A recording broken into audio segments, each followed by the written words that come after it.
Pick Up the Six is sponsored by Mudgear. Mudgear serves the unleashed with gear for the modern hybrid athlete that's made tougher. They've created strong, functional performance gear like their performance shirts, shorts, and socks. I wear Mudgear on the regular. Whether it's for a road race, an obstacle adventure, or a ruck, Mudgear can help you gear up for extreme performance. Go to mudgear.com, use the code PUT6, and save 15% off today. Hey NGBN, it's Brian Jodas with Pick Up the Six Productions. Join us here at Pick Up the Six as we introduce you to the men and women among us who go above and beyond through service, purpose, and impact. Whether it's travel in the United States or right here from our studios, we can't wait to pick up the six with you.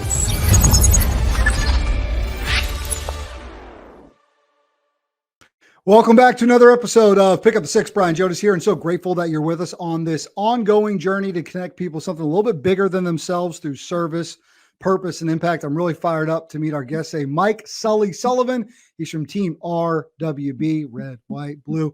Love what they're doing. Great patriot, and this man has given a lot of himself through service to our nation, wearing the uniform. And then once taking it off, the service continues with what he's doing today. So we'll meet him in just a matter of moments. Fired up to make a new friend here and just tell you about the amazing work they're doing. Before that, let me give another shout out to those amazing sponsors who make what we do here at Pick Up the Six possible. And my friends at Mudgear have been with us since day one. Episode 1, we launched this thing with Commander Kirk Lippold of the USS Cole, man, 3 years ago. And the guys at Mudgear were with us from day one. They make great outdoor gear for the outdoor athlete. I tell Sully about these guys when we get him on the air. He's an outdoor athlete. He's always running or rucking, or like, dude, this guy's outside all the time, man. So we love what the guys at Mudgear are doing. Go check them out, mudgear.com. Great shirts, great shorts for the outdoor athlete, great socks, that Speed Ruck boot, outstanding.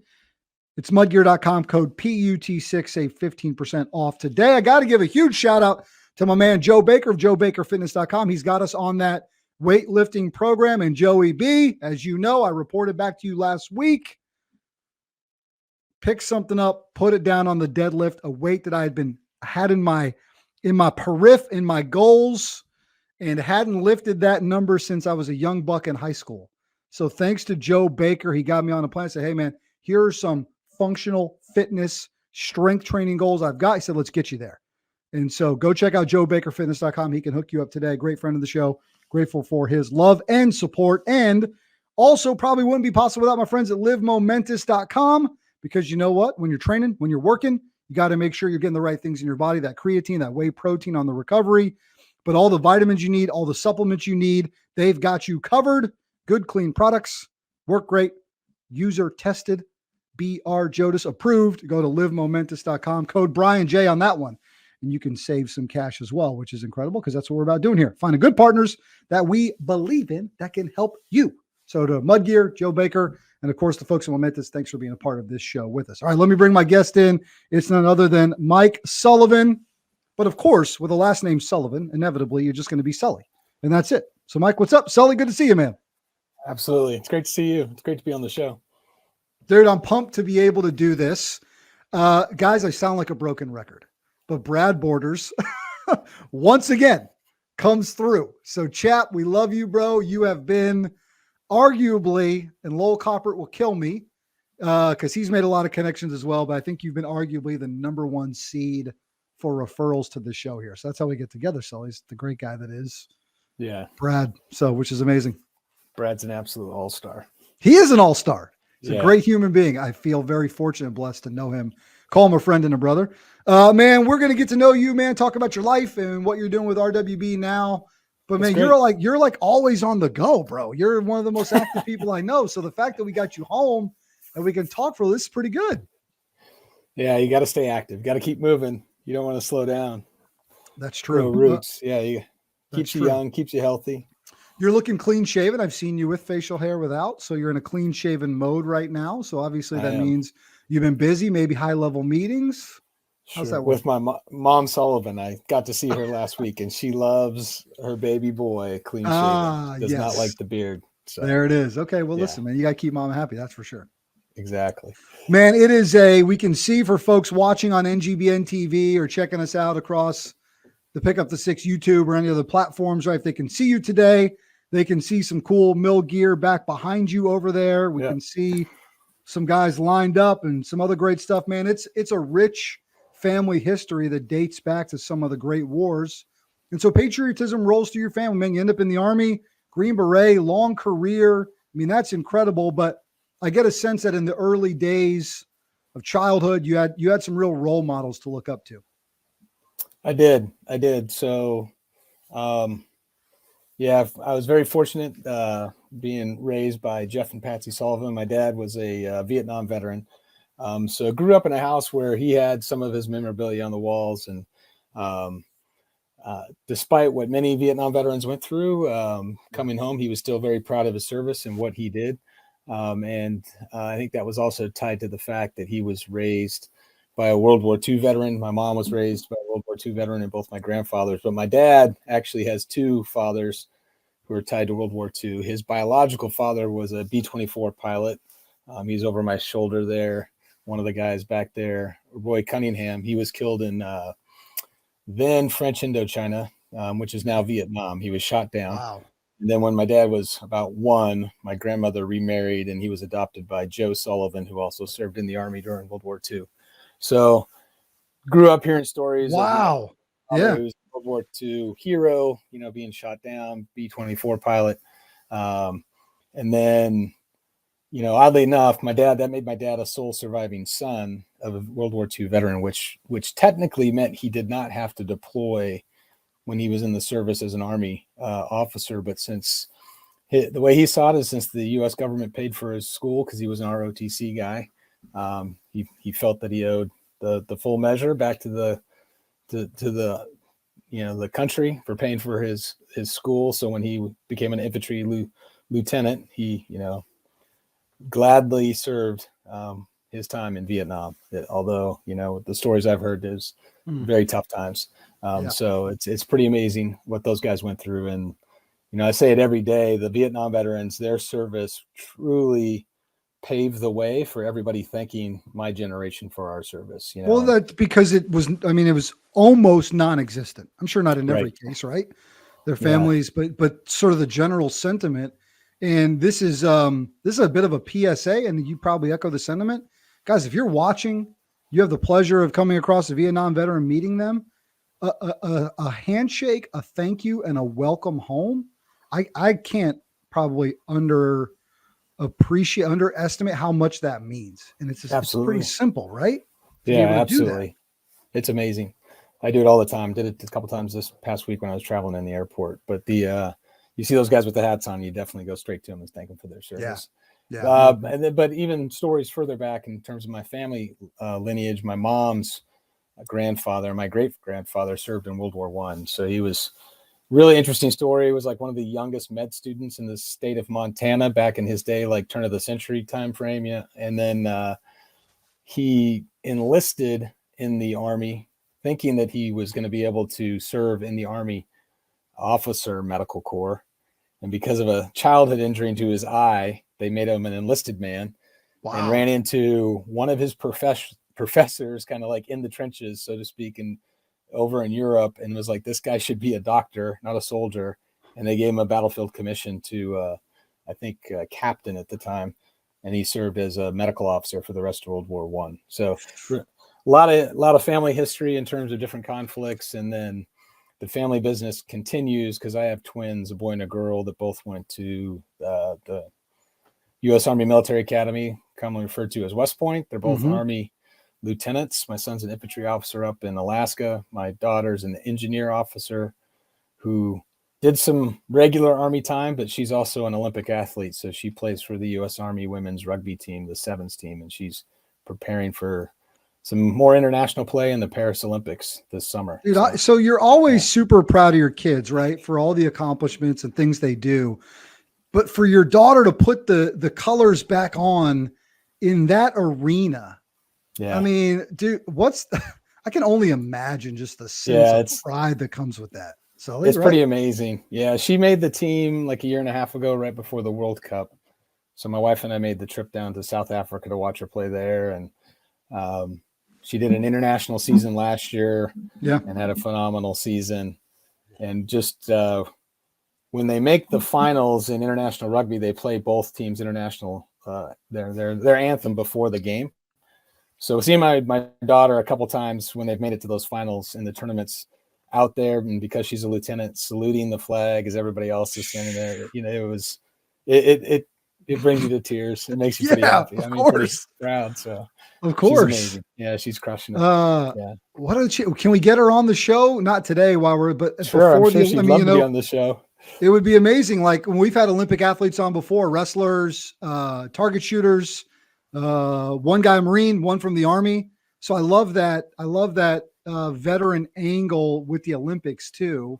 And it means a lot for all of our athletes, but their conversation just seems like it means maybe there's a little something extra, when absolutely. you put the nation's uniform on, but then also put sort of the colors on and go represent on that stage. Plus, I mean, how are our chances? Like, I think our gals are ready to roll. They're pretty good. They're getting better and better each. So they play a whole international season before they go. Yeah. So they still have Hong Kong, Singapore, and Madrid left over the next couple of months. Then they get about a month off, month and a half. Then they roll into Paris. So I think they're ranked 3 or 4 in the world right now, and they're getting better each tournament. So we're feeling pretty good. Dude, that's awesome, man. What a great experience for your family too. All right, man. So I got to think then, given that family history, you call it the family business, which is outstanding, right? It's a great way to look at it. And business has been good for you. I mean, never a doubt. Where are you at sort of coming up in this progression? Right, let's do the Army thing. So I ended up going to a small school in Southern California, see the pennant over there, Claremont McKenna College. It's down just in San Bernardino Valley. Really good school. I was the fourth in my family. I'm the youngest of 4 to go to that college. Was playing college sports, football. I played a little bit of rugby, and it was my sophomore year. There was a letter in the mail saying you could get a 2-year scholarship if you go to basically ROTC basic camp at Fort Knox, Kentucky. And if you complete that, we'll pay for the last 2 years of your school, and then you owe 4 years. So I had always thought about the service. I had looked into the academies when I was in high school. But I, at that point, didn't think it was for me. And then when I was sitting there my sophomore year of college, not really knowing what I was going to do with the rest of my life, thinking, well, my friends seem to have it figured out. I was like, this seems like, appropriate. Like I'm being called back to this idea of serving the country. So I was like, what's the worst case? I'll do it for 4 years and then I'll check out, and I ended up at the end of this month, it'll be 29 years and 10 months and my retirement will be complete. And so almost 30 years later, I'm finally deciding to figure out what I'm going to do with my life. But it was a great decision. Yeah. So I decided to do that, made it, got commissioned, became a field artillery lieutenant at first for the first 4 years. And then from there, I decided I'd throw my hat in the ring to go to Special Forces selection. So, but something must happen in those early years, because you don't go from all right, we'll do this 2-year thing. I'll get my 4, we'll check out, to I'm going to go do arguably the hardest thing in the Army, right? Like selection, Q course, all this stuff. It's not, it's not just the guys that just sort of sign up on a whim. What happens in those early years that you're like, dude, let's go pursue this thing. Let's go be the best of the best in these ranks. Yeah. Well, most young men, I met an incredible woman while I was at my officer basic course. Cindy Sullivan. And spoiler alert. Yeah. So we right, young lieutenant, get married. My oldest son was her son. So, so I had an immediate family. And not too long after, a few years later, we ended up having the twins. So going into the time frame where I'm finished my first 4 years, I'm enjoying my time in the military, enjoyed my time as a field artillery officer, and actually went to the Armor Captain's Career Course, then called the Armor Advanced Course in Fort Knox, Kentucky, and accepted orders to Germany. So we're in Germany. I'm Captain Sullivan. I'm working on the U.S. Army staff. I got stuck up there. I thought I was going to go do captain things instead of a staff officer. And I decide I'm getting out of the Army. Fortunately for me, my best friend was a 10th Special Forces Group senior captain. he got pinned on to junior major while we were there. And he said, what you should do is not get out of the Army and go to selection. I had always been interested in special operations. We had a special forces sergeant major in my ROTC department in college. However, I thought it was something my wife would want me to shy away from based on, the perceived danger of being a special operator and being the father of 3. Yeah. My wife was much more interested in keeping a steady job and a paycheck. And she knew I was happy in the military, and she thought, well, if you're ever going to have to do anything dangerous, I'd rather you be with the best of the best than, not being with the best of the best. So she was fully on board, much more than I was, than I thought she would be.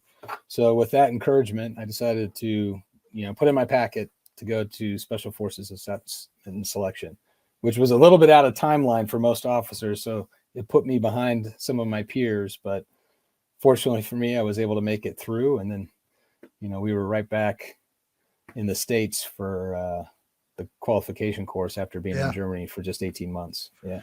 What was the most eye-opening, surprising thing about that selection process? Challenging thing?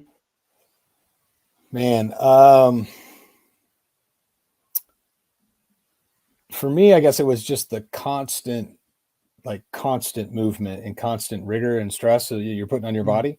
I probably lost 15 pounds over that, then I was lucky enough that they were doing kind of an experimental class. So we got an extra 5 days. I think it's 19 days now. Mine was about 25, 26. Hey, look at you. Free days. Yeah, it was good. It was good. I was never too challenged with like the land navigational stuff, which is a big part of that. They put you out in the middle of the woods in North Carolina and these huge movements where you got to use a map and a compass. The challenging thing for me was the 60 pounds of weight on my back, not the moving through the woods with a compass. As a field artillery guy, you always have to know where you're at. So I knew I was good there, but it was just the challenge of constantly being on your feet and trying to stay healthy enough to not get hurt and make it to the end. I found out then early on too, even though you're being assessed as an individual, you gravitate to certain people, and it very much became a team like event, even though, they're telling individuals whether they get to go or not go. And you started to rely on folks that you realize had even more experience in the woods than you, guys that were infantry guys or ranger guys. So that helped as well, that, you get those core group of people early on that coalesce to get yourselves through that process. So, What years were you going through this process? So I went I went to selection. I can think back right. See, I'm getting old. In 2000, and then moved just after the new year in 2001. So I made it through the qualification course and was picking up my books for language school. I was going to head off to 3rd Special Forces Group. Our area of the world was Africa. So the language you learned to work in that area of the world was French, because besides English, French was the other dominant language.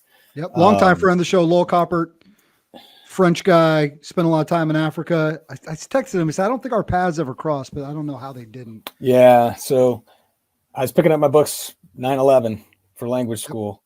And then we kind of knew all things were going to change pretty fast. They still had us. They didn't accelerate us. We still went through language school. Yeah. I had SEER school left to go through. And once that was completed, I made it to 3rd Special Forces Group in March of 2002. And then in April, we were on a plane to Afghanistan to then start up that was my first of 6 rotations to Afghanistan to start up the Afghan National Army. And then it just kind of progressed from there over the years on what I was doing. But I never went to Iraq, had 6 trips to Afghanistan. So every in-country activity for you was all Afghanistan. Yeah. Until I made it to the rank. So of lieutenant colonel, when I was a battalion commander, did a rotation to Afghanistan, came back. And then after basically a decade plus of 3rd Group just being in Afghanistan in the stands, they realigned us back to Africa. So my battalion was the first to kind of go back in, take over a lot of those missions. So I visited. I didn't go personally, but we had teams all over the continent so we went and visited. And then as a colonel, I spent a year in a command position in Lebanon. So working out of the embassy in Beirut, that was a great time. And then followed that up with a conventional job as a second command as a colonel in 2nd Security Force Assistance Brigade, which put me back in Africa. Yeah, it's been a hell of a career, man. And I know one that it was a blast. You're nearing the end of it, right? And we're going to talk about what the next phase looks like. In those early days, right? You guys are in Afghanistan. Groups and teams have different specialties, right? You think, right? It's very famous, the early days, the guys on the mountain, the horsebacks, right? 13 strong kind of thing. What were you guys doing, right? What was the movement, right? What do most of those days look like? Really, especially in those early days. So my first rotation, again, Green Beret Special Forces guys, our primary job in life is to work with another force, right? So you either build a force to protect its own country or build a force to take over that country, so it's either what we call foreign internal defense, that's the protect your own country, or unconventional warfare, where we're going in to topple, an enemy in that country with a force that we built, whether, they're guerrillas or whatever, freedom fighters, whatever you want to call them. Yeah. So we went in early on into Afghanistan and realizing that we were working with a lot of these militias and things that weren't necessarily a legitimate force. 1st Battalion, 3rd Group was our first mission. We all thought we were going to war. We got sent to Kabul and we stood up the Afghan National Army's training center. So we started bringing in the first new recruits to the Afghan National Army. I joke now, kind of tongue in cheek, that you could blame Mike Sullivan for how the Afghan National Army did in the end.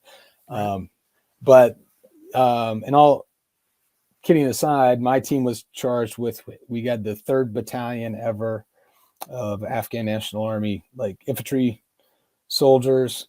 And we were charged with, hey, you guys got 5 months to turn this into a fighting force that you can hand off to another team that's going to take them across the country to do missions. So we took it very serious. We thought what we thought was a really good force. And oddly enough, or maybe not oddly enough, a lot of the guys that became later Afghan National Army commandos and special operators came out of that battalion, both officers and NCOs. So I always felt that we did pretty good with that unit from the start. Yeah. My second trip, we were out at a fire base out in the mountains in eastern Afghanistan. And that was daily patrols, looking for weapons caches, looking for bad guys, and you're just kind of just driving around looking for a fight. Still very early in the war. This is pre IED stuff being the predominant way of fighting. Still taking a lot of indiscriminate rocket fire during the week at our base that just never seemed really accurate, but just there to annoy us. And you're constantly looking for those guys and trying to take them out. So that was my third trip. My second trip. My third trip, I'm down south in Kandahar. I'm a staff officer now. I'm the guy on the other end of the radio, and I'm listening to my team and other teams out there getting in constant firefights. And, my job is to make sure that they had air coverage, medevac, or an additional team on the way if they needed reinforcements. So I was kind of running that as, an officer out in the operations center. Is it hard doing that, thinking you'd rather be out there with those guys, but also that was the worst.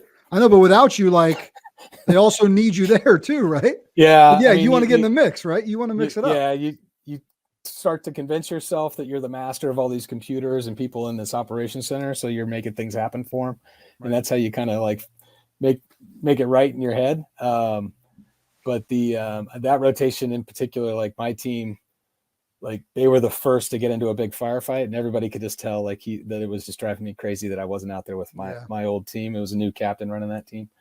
But I would say those were my hardest rotations. So that rotation as a staff officer, my fourth rotation, I was back out. I was a company commander and just had a phenomenal trip of doing some really incredible things in the Helmand province. We put together some incredible operations.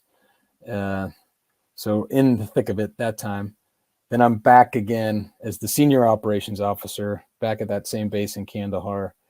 Then as a senior major, I got promoted to lieutenant colonel that trip. Yeah. And then the last trip I was a battalion commander. And at that time I was the first soft battalion commander, where we were back down to just one special forces battalion in country. So this is like 2015, 16 timeframe, when we started to wind things down the first time. Yeah.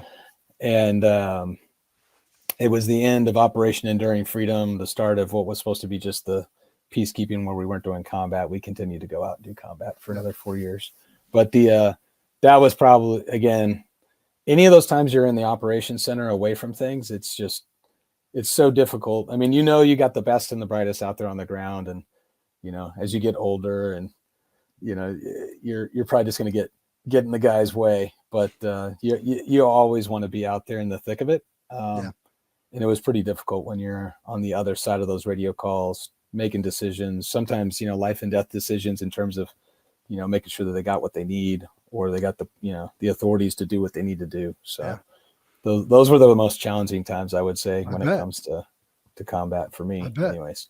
We're going to take a quick break in a minute. I got 2 more questions though. And then we want to hear about Team RWB and just the amazing work you're doing now to continue to help veterans. When I say De Oppresso Liber, what does that mean to you? To free the oppressed. What's the real meaning behind it for what you guys did and the work you did?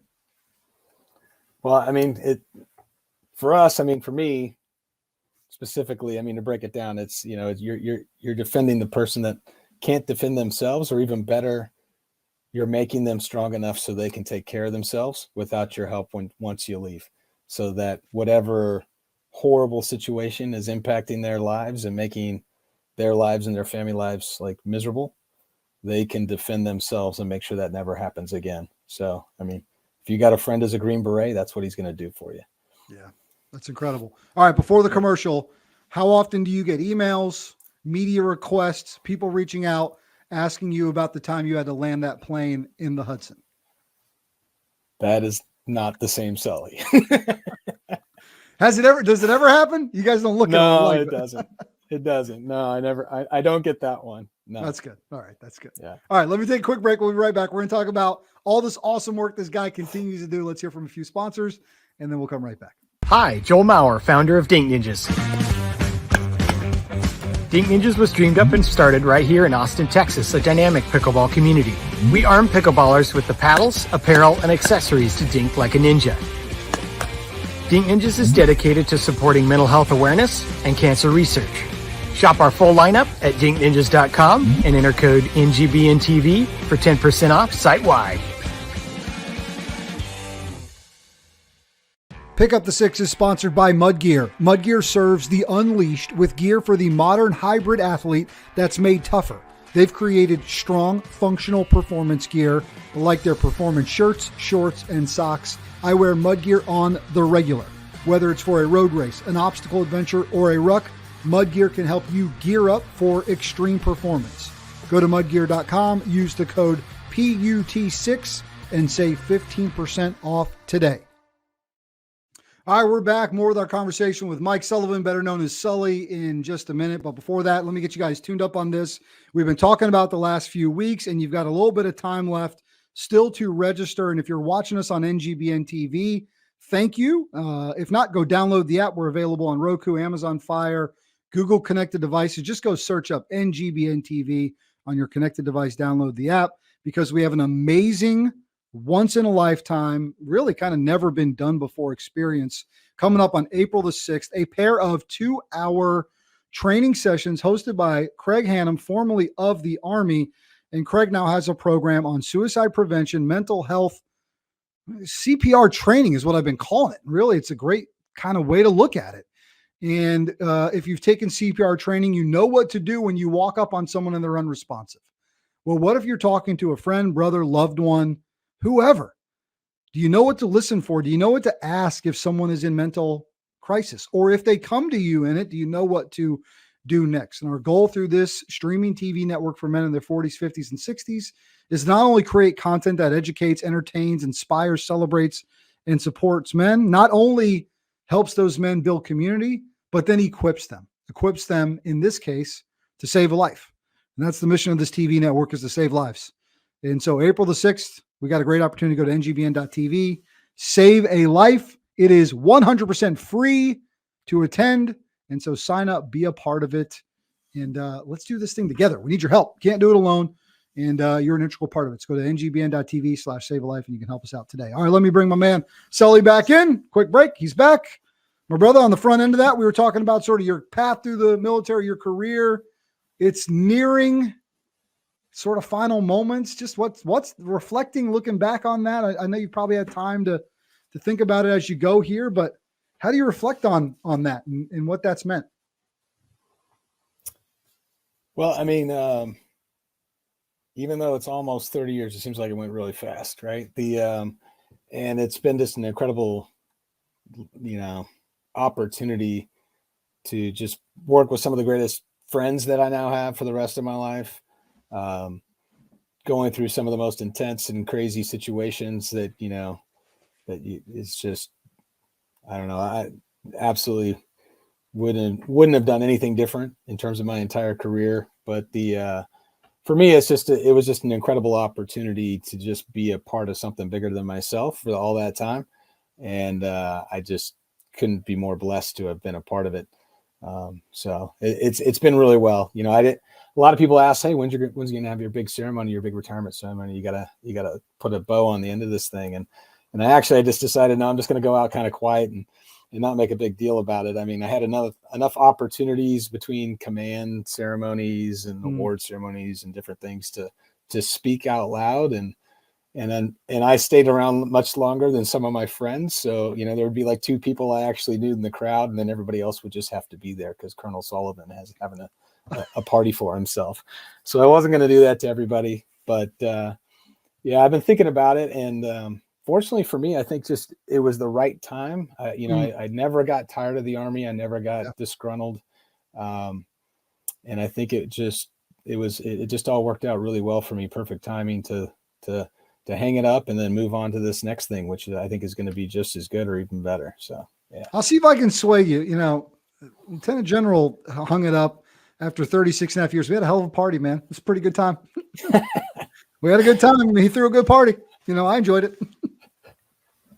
But that's all good. All right, man. How do you get connected to this amazing group? Tell us about it, right? You've now got sort of a second mission here, right? And I love to see this. So how do you get involved and just tell us about the amazing work you guys are doing. Yeah, absolutely. So Team Red, White, and Blue, it's been around for 14 years now. And the guy that started it, again, just like anything in the military, it's all kind of like who you know and who you met.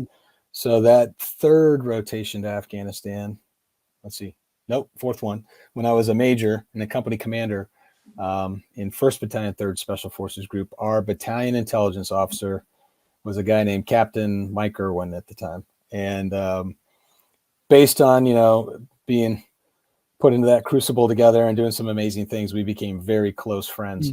And following that rotation and a little bit later, Mike ended up at the University of Michigan. He was working on his graduate degree, and he decided one of the things that he'd really like to do is have an impact on veterans who were transitioning out of the military. He was looking at we're coming up on the year was like 2010, so you're about 10 years into the Afghanistan war, a little bit less, 7 years plus with Iraq. And he was seeing from his perspective, whether it was friends that he had served with or other people that were just getting out and having a hard time transitioning, especially from that heavy combat environment back into the civilian world. So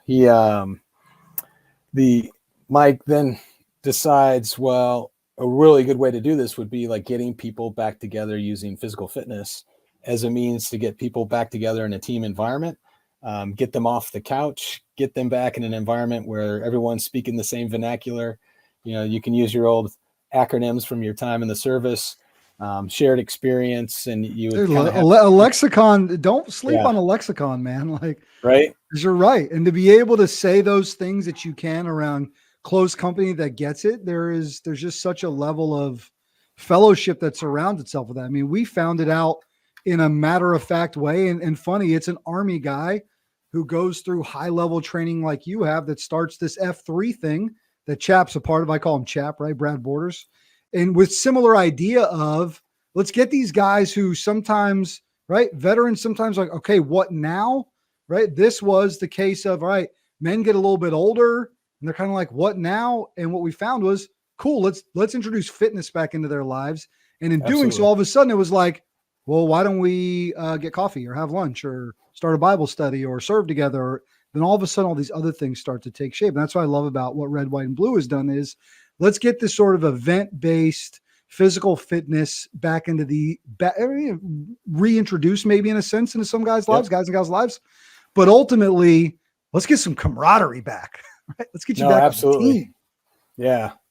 Yeah. So Mike saw the power of that, right? And so again, we're all active duty still at this time. Nobody's a veteran yet. None of us are out. But I think we all saw, whether it was with our peers that we're getting out or just like, hey, I might need this later on in life for myself. So he called me up. I was at Fort Bragg, now Fort Liberty at the time. And he said, I need somebody there to start the local chapter and get this thing going. I'm reaching out to, as he would say, the fire breathers to get this thing started up. It's going to be a movement more than it is an organization. So let's get it going. So I took that on and ran the chapter from the start through like the first year and a half, 2 years. And I started to get busy again. I was moving into battalion command and some other things, but the chapter was going really well at that time. And so I stayed as a member off and on over the last decade plus. And when Mike saw, we've been close for years. He's like, what do you think you're going to do? You're coming up on the end of your time. Do you have some plans? I had a few things I thought I was going to be interested in. And he said, what do you think you want to come back full time, as a paid employee and be part of Team RWB, maybe like as your job once you get out? And I was like, well, that's just kind of the easy button. It almost seems like cheating, I get to hang out with veterans. It's gotta be a harder way. What? I get to wear workout clothes every day. You're going to pay me to go to the gym to stay in shape. I get to talk about veteran health and wellness and trying to continue to have an impact on the folks that quite frankly made the last 30 years of my life an incredible place to be. So I jumped at the chance to come on as the chief of staff where I'm at right now for Team RWB. And it's a great organization. As you said, they use that whole idea of the physical fitness to get people together first in terms of transition, but then they transitioned a few years ago themselves, about 2017, 18 timeframe. They relooked what they were doing and saw, hey, the real power of what we're doing is looking after the health and wellness of veterans who are transitioning. So let's focus solely on that. So the mission and vision is slightly transformed. And, it's right now we're working on forging, the best health and wellness community for our veterans across the United States. So it's an awesome mission. So Chief, what does that look like on a daily basis, right? Because if you're going to forge the best health and wellness, it's got to be physical fitness offerings, events, but then also you're getting between the ears too. So tell me just about the day-to-day work that the organization is doing, because we want to know how we can support it here. Yeah, absolutely. So largely a volunteer-led and run organization, right? So across all 50 states, on the rolls, you have over 200 plus veterans who've signed up to be members of Team RWB, Wear the Eagle. And I think most people would think it's just a big running club, because I think that's the predominant place you see this t-shirt. At the start of a 5K, I'd say a few years ago, you would have saw like 50 of the shirts, now maybe like 10. But part of that's coming out of COVID and getting people back out and active again, right? So the goal of the paid staff and the leadership is how do we enable and help to create and bolster the community that we're talking about on a daily basis. And a lot of organizations are talking about community. So, we're working hard to define what that means.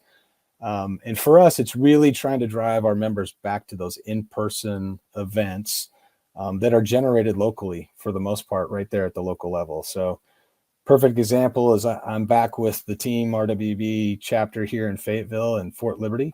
And twice a week on Tuesdays and Thursdays, they do a free get together 5K. 5 people show up one day, 20 people show up the next day, and we run a 5K and we just hang out and talk. And, there's no pressure, no stress, no clock, unless you want one to be on yourself. And it has been an incredible environment just for me to get, have that accountability to a group of people that I say, hey, I'm going to show up. Yeah. And then that support, when they're like, hey, how you been? it's an incredible feeling to be a part of something like that. So whether it's running, rucking, as you mentioned earlier, CrossFit events, functional fitness, there's yoga classes, both in person. And then what we've also built out is we have an app. So we have like what we call our virtual garrison, or, for our virtual port, home base, whichever service you want to latch onto. But it's an app that's not social media. We want people to get in there 5 to 10, 15 minutes a day, check in, let everyone know what they're doing. And then if they're curious about a group or they want to know more about nutrition, there's opportunities within the app to reach out virtually to the larger community, make other connections, and, educate yourself, find other people you're interested, in doing the same things they're doing. You can generate your own events for people to show up at locally, or you just get in there, look on the calendar. Hey, this is what's going on near me. Dude, I love it. I think I'll show up this week. So I love it. It's a blend now, kind of a hybrid of both a virtual and an in-person community that we're trying to drive forward, kind of as, just as the environment changes, in the world, as people are doing both. I need to get on there and see what's available. I mean, I'm only an hour away. It's not like it's right around the corner, but with some planning and logistics, we'll swing down and, man, do something together. You can kill me on a 5K. That's totally fine. Because I know you've been running your tail off. This guy's like just checking marathon boxes, it seems like, left and right. What gets you out of bed? What kind of physical fitness activity gets you fired up? Do you run as a means because you know it's effective, or do you actually enjoy it? A little bit of both. That's good. That's good. Yeah, I get up every day. My oldest son, who's not in the military, is a personal trainer, so he gives me workouts daily for free for dad. So he keeps me accountable as well. The family can do that for you as well. So I go to the gym, do some traditional kind of push-pull weightlifting type of work and a little bit of cardio afterwards. And then usually in the afternoons, I'm going to go for a run. I had a friend who got me into ultra marathon running when I was, probably like late 30s, early 40s. And his whole thing, he was a fellow Green Beret. He's like, hey, Sully, as a Green Beret, we should always do something every year to see if we're still up to the assessment and selection standards. So you should do your own selection event once a year. It's not Dan, is it? It's not Dan. No, this is a guy named Do you know Dan? Do you know Dan Cadre Lenz? Dan? No, Dan Lindsay. I know Dan Lenz too. Dan Lenz, the guy I know, but he's run a bunch of ultras too. Yeah. And big long beard. You'd look at him, you'd be like, who is this guy? And he just like crushes miles. Yeah. I mean, it's just, I don't know. I think there's just something in us to continue to challenge ourselves. Yeah. The good thing with Team RWB is we encourage every member annually to pick what we call a big fitness goal. Yeah, sure. And ideally we tell people, hey, it should be something you could fail at.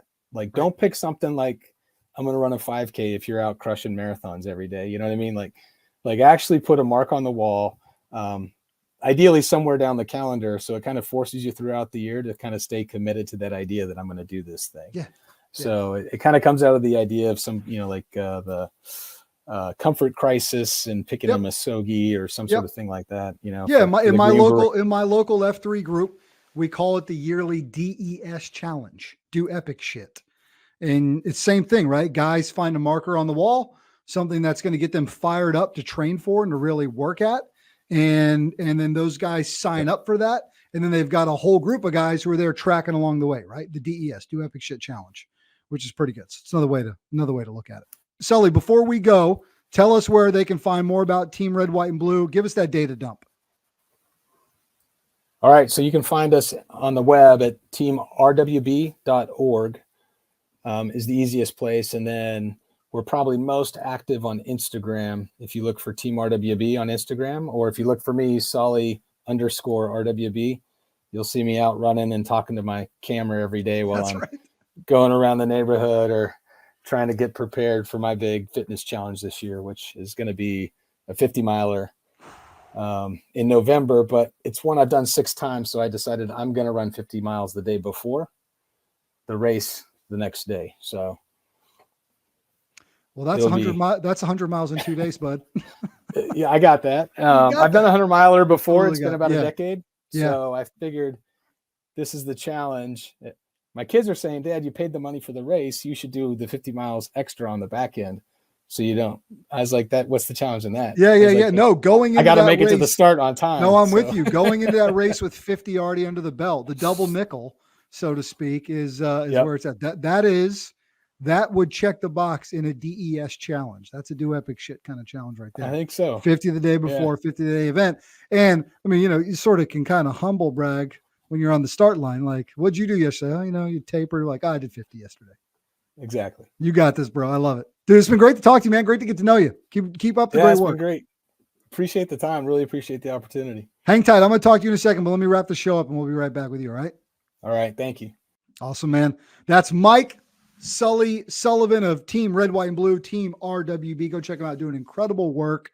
Man, I think we're just getting started, getting to know them and the amazing things they're doing. And props to him for going out there and putting it on the line. The man's got the 50-50 challenge, the Sully 50-50 this November, 50 miles a day before, 50 on the day of the event. And man, they're doing good things there. And what they're doing that I love the most is they're just building community, right? They're building community. You guys get that. You've been a part of that with what we're doing here. And the more we can build community, the more we continue to bring people together instead of pushing people apart. That's been this episode of Pick Up the Six. I'm Brian Jodas. We'll talk to you guys next time.